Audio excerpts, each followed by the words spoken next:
All right, everybody in Empowered Soul Network, welcome David Gregory with Addicted to Betterment. David is the co-founder of Addicted to Betterment with his incredible wife, Nikki. And I can't wait to interview you, David. This has been a little bit of a time coming, and but no time like the now. And I'm happy you're here with us.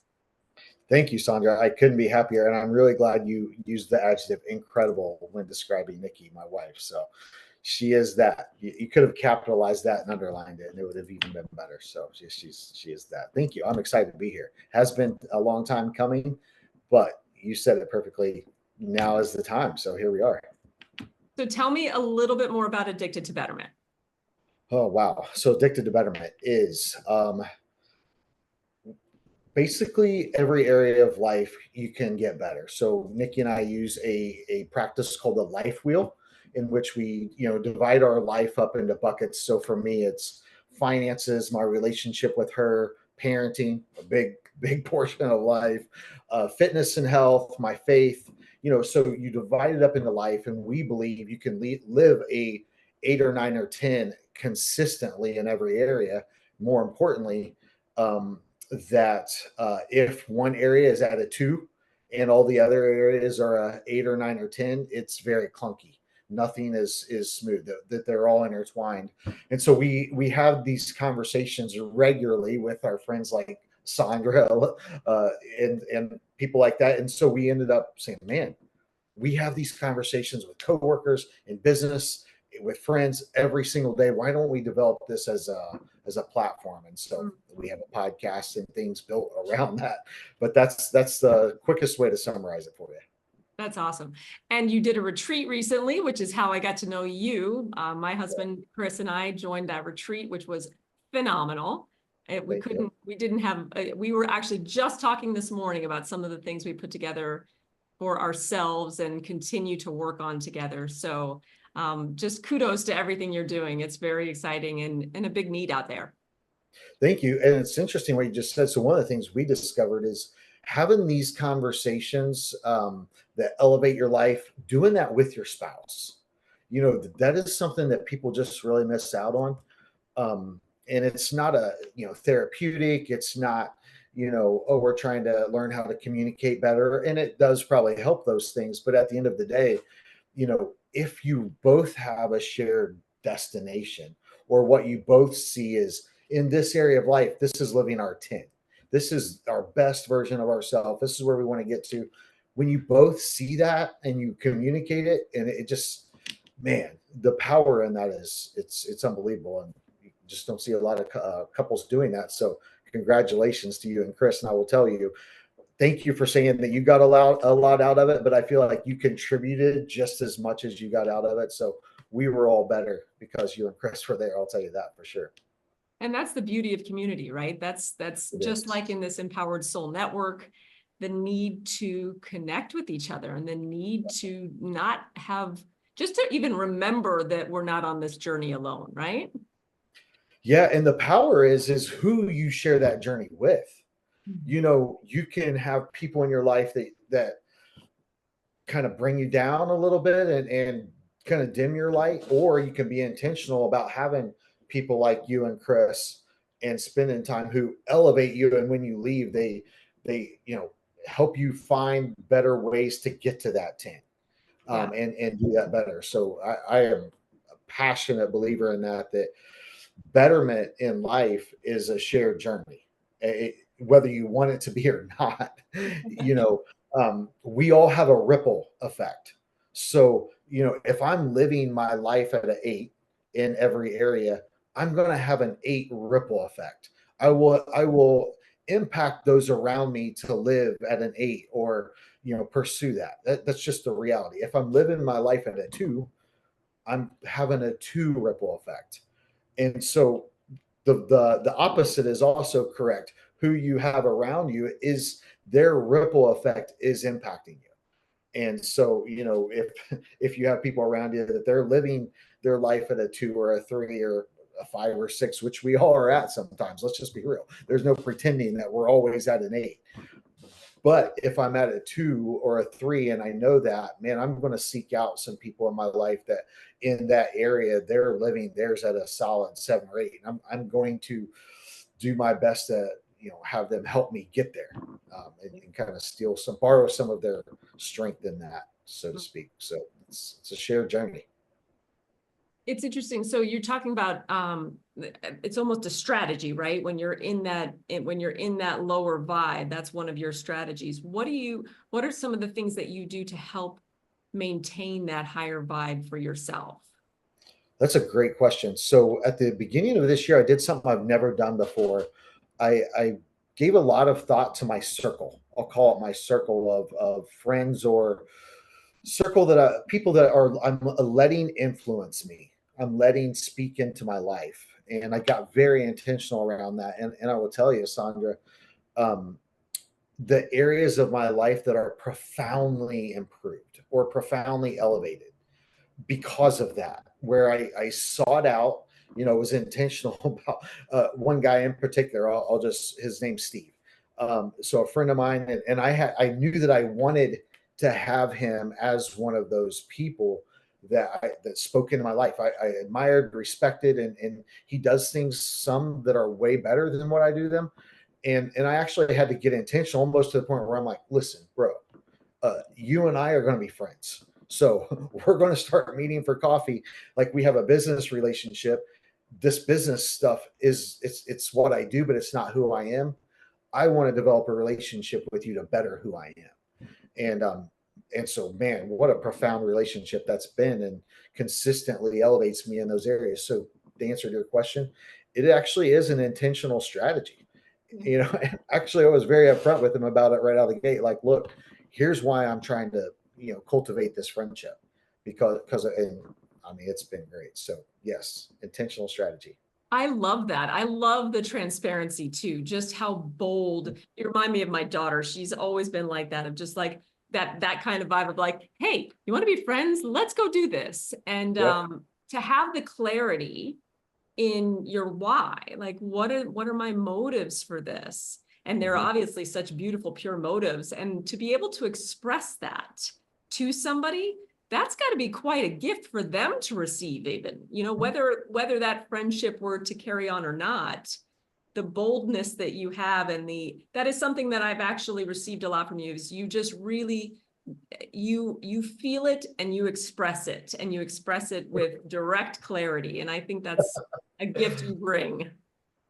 Thank you. I'm sure there are times where I probably should dial that down a little bit when I had them, but so think of it this way, Sandra. Like, we all have people. I would hope we all have people that we look at and admire, and we think, man, I would love to have a relationship with them, or I would love to have a better relationship or learn from them. One of the best things you can do to elevate an area of your life is identify someone who is doing that at a level higher than you. Whatever it is, if it's business, if it's networking, if it's spirituality, if it's finances or whatever, you seek them out, you identify them first. And then, how do you massage that relationship or cultivate that relationship? In my mind, the best way to do it is just to be super authentic and real. Look, man, I really admire you for this, and I want to get better at that. And I want to grow this relationship. And here's why. Versus trying to pretend or posture, because people can always feel when there's an agenda or a motive. So when you say right up front, like, look, here's my agenda. I really admire you, and this is why I want to develop this relationship. Man, that's a good start right out of the gate, because it's just very transparent. There's no hidden, or they don't have to wonder what's going on here. Yeah. Why is this? So Yeah. I just find it to be helpful. Thank you. Have you always been like that? I would say so. Yeah. Yeah. I would say, sometimes it's more profound than others. I think we all probably, I don't want to assume for anyone else, but at the end of the day, sometimes we feel inadequate, or maybe like someone is at a level like, I don't know, imposter syndrome, or, Sure. whatever it is, where we feel like, man, I'm not good enough to be trying to, develop this relationship, or they're at this level higher. But I battle that too sometimes, where I'm like, oh boy, he's going to think I'm really out there a little bit, whatever. But, you know, I've just figured out ways to overcome that, I guess. Is the way. What would you say if you were going back in your life? Are there some standout moments of challenge that you've had that you've learned a lot from? Wow. There's a lot of those, Sandra. Let me get the list out, So a couple that stick out, you mentioned my wife in the introduction, and she's just the loudest gift in my life. And but I went through a really hard divorce prior to that. And one of the things when I was going through divorce, and I met with a counselor. So one thing I would say, encourage people to seek help.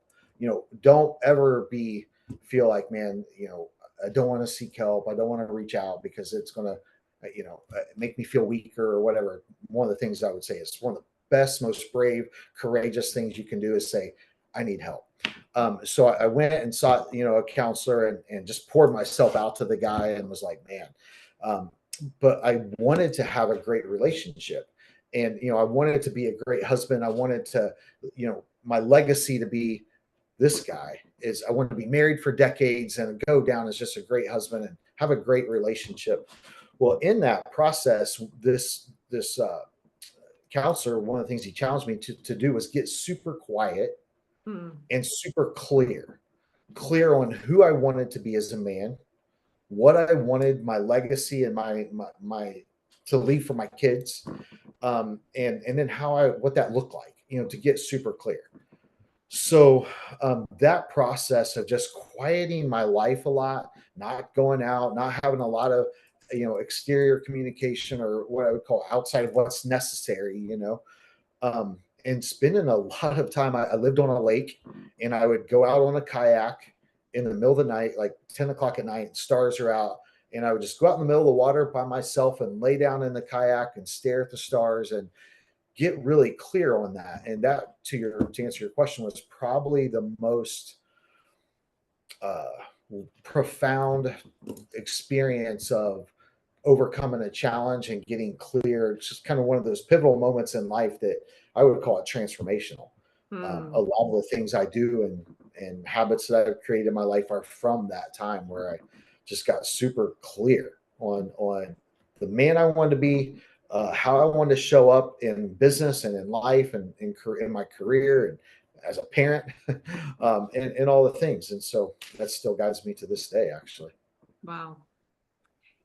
You're talking and I could hear and feel as you were sharing the experience when that initial divorce was going on. I mean, you hold such ideals of yourself and such high standards. How was that energy, like, of that feeling of failure, and how did you work with that? And how do you relate to that idea of failure and what that does for you? Wow. Great questions. My goodness. You should do this every day. I Oh, should do you do this. it every day. Sandra, so addicted to betterment, one of the core principles is that we believe that failure, or what we perceive as failure, can be the best, most profound catalyst for growth. And the reality is, so if you think of a baseball player, your husband, I know, was a baseball player and likes to make fun of me because I wasn't, but and that's okay. I take it well. But anyway, as a baseball player, so you go up to the plate and you face a pitcher for the first time, and you see his fastball or you see his curveball, and you strike out, or you hit a fly ball and it's caught and you get out. And in how we define success and failure, by all definition, that would be considered failure. But you got to see his pitches. You learn what his pitch does. You learn now the next time you come up to the plate, you're prepared.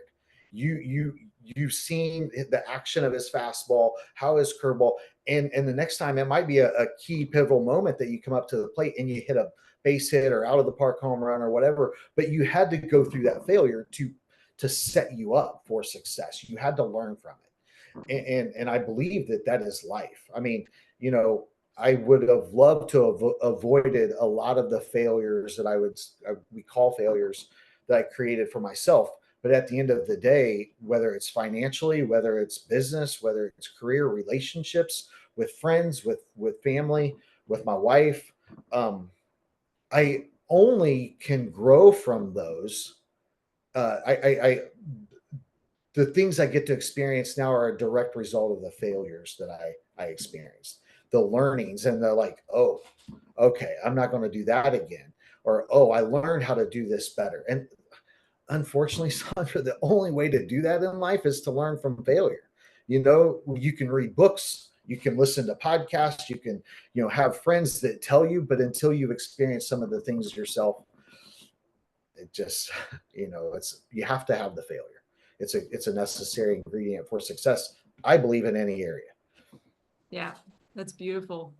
I've read a few books that really stood out to me. One of them was oh gosh, the name is escaping me right now, but the entire thing was about how you could have right decision A and right decision B. There's no right decision and wrong decision, and how the most successful people in the world, materially at least, right, Mhm. are those people that do embrace that mentality, that they embrace that energy of just, man, my failures are just one stepping stone towards my success. So I'm curious. I know I see you nodding. I know you align with what I'm sharing. What advice would you give those people that are nodding with us, right? They know, they agree, they know what you're talking about, but they still have trouble getting themselves to take that step because there's that underlying fear. There's that energy there that's still like, I don't want to fail. Mhm. What would you say to those people to help them get past that? Man, that's a great question. Doubt and fear is common in every person. Mm, So I love sports, and I use sports analogies a lot for life and business. And I love studying people who have succeeded at the highest level.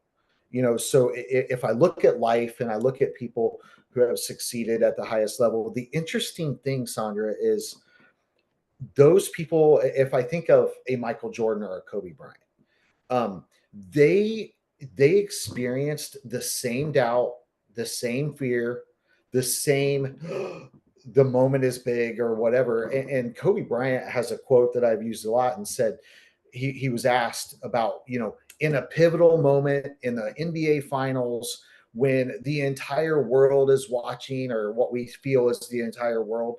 And this is going to, be a signature moment in your career, either good or bad. If you fail or miss the game-winning shot, you're going to go down as the guy who choked or whatever. And if you succeed, you're going to be hailed as one of the greatest of all time. So when we look at the pressure of that, what is it that helps you overcome in that moment and be, what we see on the outside is calm, cool, collected, and sink the game winning shot or whatever. And he said, I've hit that shot so many times in practice or in my mind, or I visualized it or whatever. And I think one of the key things to overcome that doubt or fear is, rather than looking at, oh man, if I fail, people are going to say this or people are going to say that. I mean, and because that's how I'm just speaking my own experience here. What's everyone going to say if I fail at this? After I've kind of put myself out there. Well, first of all, I mean, they're going to talk anyway. People don't think about us as much as what we think they do. I mean, and the second thing but what if it succeeds? What if we start eliminating the what if it fails?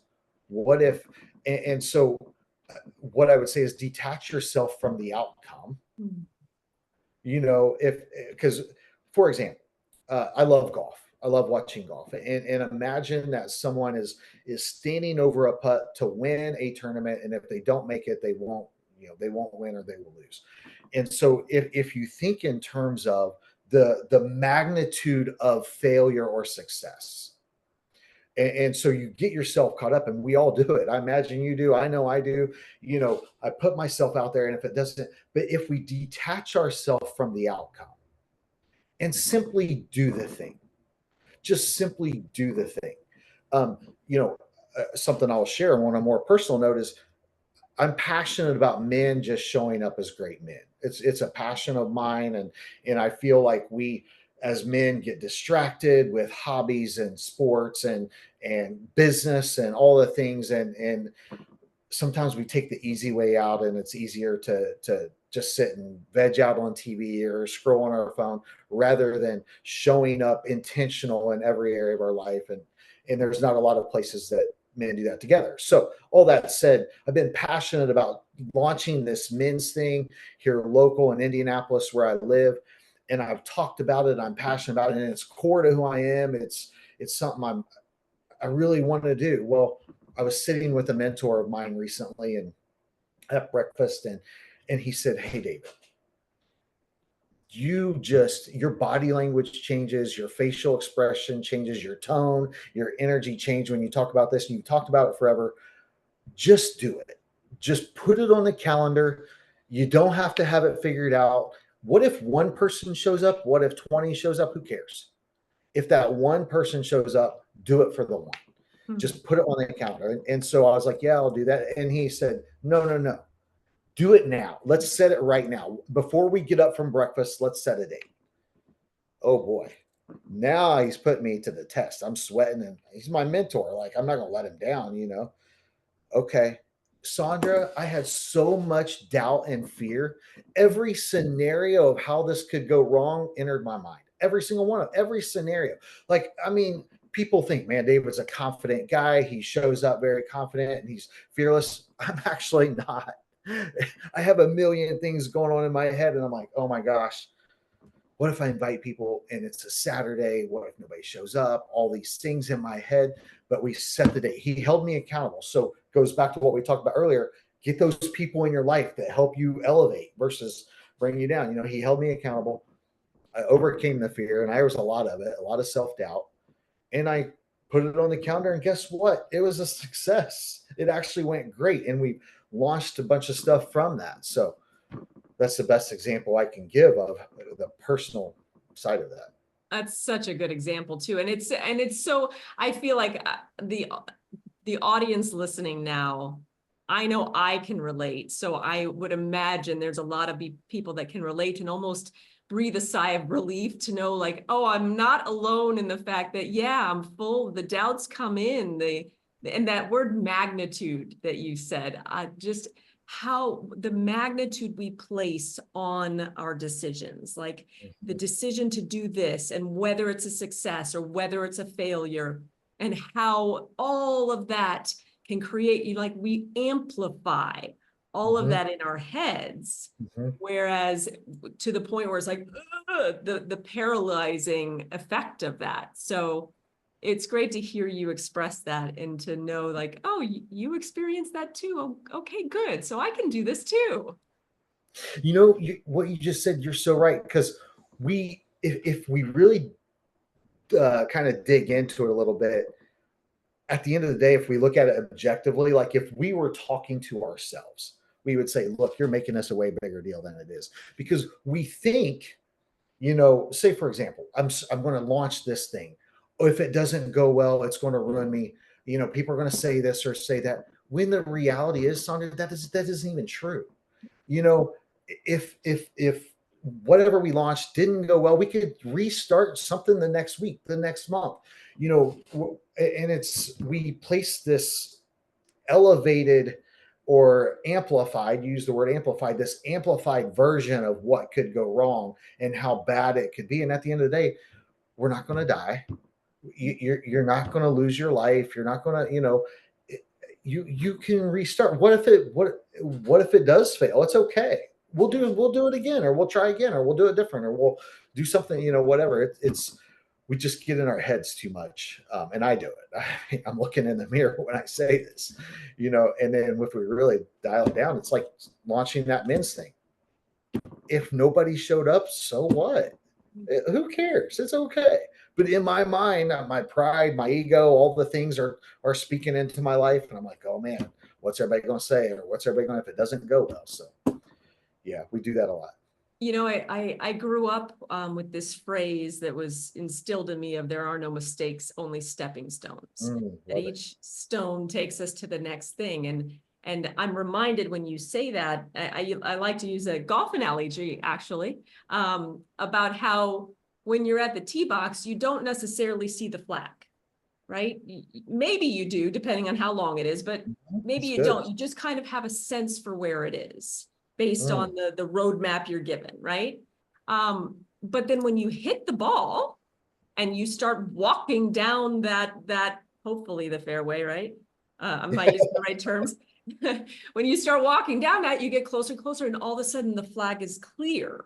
So, mm, and sometimes I think I'm heading towards the flag and I realize, oh, wait, no, I need to course correct here.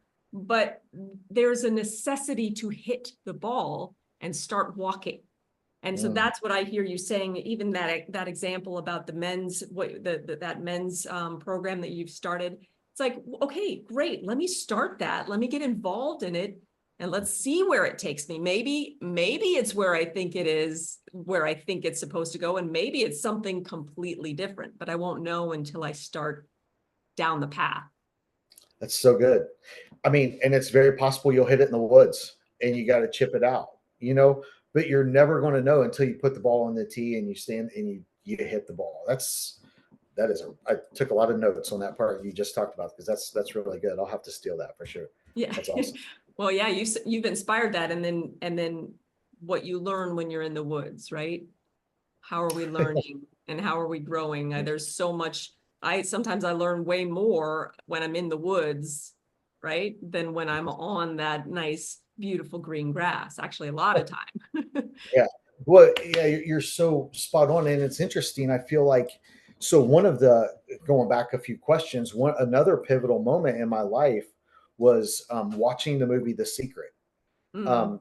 Um, so I've always been very in tune with and believe in you know our source and the ability to manifest and that we speak life or speak death into our circumstances and how we visualize things. And this is a huge conversation that we don't have time for today. But so one of the things when you talk about the hesitation or the fear to do the thing, if you just pause and actually visualize and see the success or see the positive thing that you're trying to attract, and feeling it, seeing it, and visualizing that is one of the most powerful things that can empower you to take action.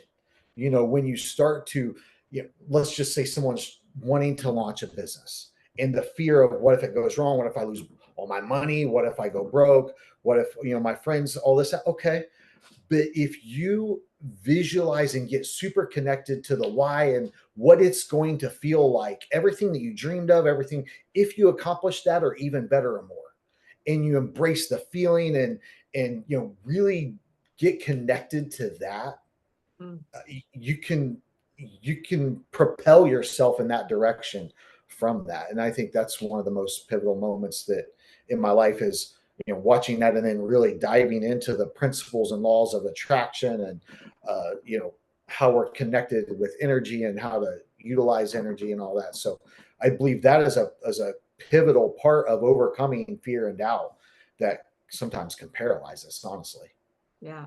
I feel like you're speaking to the very practical part of manifestation, Yep. that part of, right, I need to be able to align my mind with where I'm headed. There's Yep. the energetic side of it, but then there's that very tangible part that, Absolutely. yeah, that speaks to me a lot. Yeah. So, one of the things I would say is our words and our thoughts, we have to think something before we say it. Or sometimes I probably say it before I think it, but much to my chagrin. But, get your thoughts right. Do the work to get your thoughts in the right place. And then, speak it, speak life into your circumstances or to your fear and doubt. And I believe that is a process that will work. That's huge. That's huge. Man, we could keep talking on all sorts of subjects. You brought up that energy of the law of attraction and manifestation, and I think maybe we'll save that for another conversation and maybe even a roundtable. I know we actually did do a roundtable about manifestation, but there's so much more that people could expand upon on that. So, Sandra, I have a question for you. What's a practical tip that you use to overcome fear and doubt? Because I see you doing that very well. You lead by example in that. And so, what's some things that you do to overcome those things? Yeah, well, the first thing that comes to me is similar to what I said about hit the ball. It's just maybe two-part. One is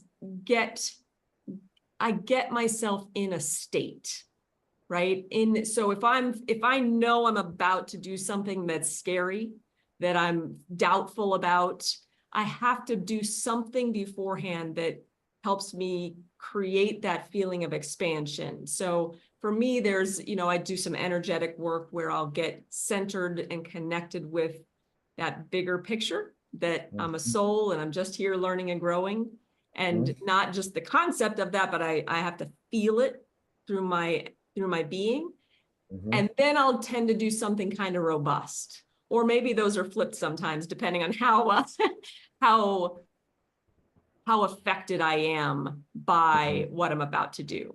So whether that be something physical, I'll go work out, or I'll go do something in our property, like even just weed eating, or I've got little robust techniques I do, but something physical that gets that life force energy going. And then, being in that space of there's no big deals. There is no big deal. Perfectly said.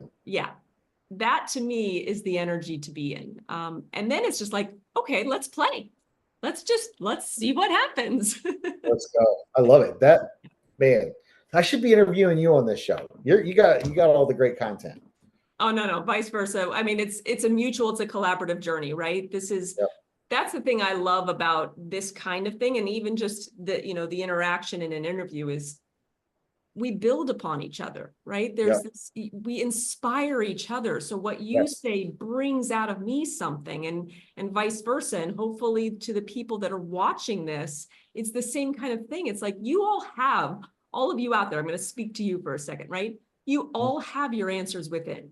You all have profound wisdom within. And it just takes a little stimulating sometimes. I know for me that's factual. So to allow these kind of things to stimulate, that is all it takes. Perfectly said. Good job. All right. So you get the last word, David. What would you like to express before? Number one, I want to make sure that you share anything else that's on your heart that you'd like to express. And then also, how can people connect with you that are inspired and want to connect? The last thing I would say, just to piggyback off what you just said, every single person, wherever you're at in life, if you failed a lot, if you succeeded a lot, every single person has the ability to get better, to improve, to elevate their life. And every single person is born with this innate wisdom and innate guidance that can inspire and help others. Every single human. And it's interesting. So that's the one thing I would say is, I believe that with all my being. It's one of my missions in life is to inspire and help and equip others to get better in life. And every person, no matter how you perceive yourself in this moment or how you failed, man, there is a better journey ahead. And it's a shared journey. It's not solitary pursuit. No one ever accomplished anything great on their own. And if you're trying to accomplish it on your own, your goals and your dreams aren't big enough. You need people around you to help you do that. As far as connecting, Addicted to Betterment's our website. David at addictedtobetterment.com is my email. And man, however I can support the Empowered Soul Network, I'm all in for that. Beautiful. Thank you so much.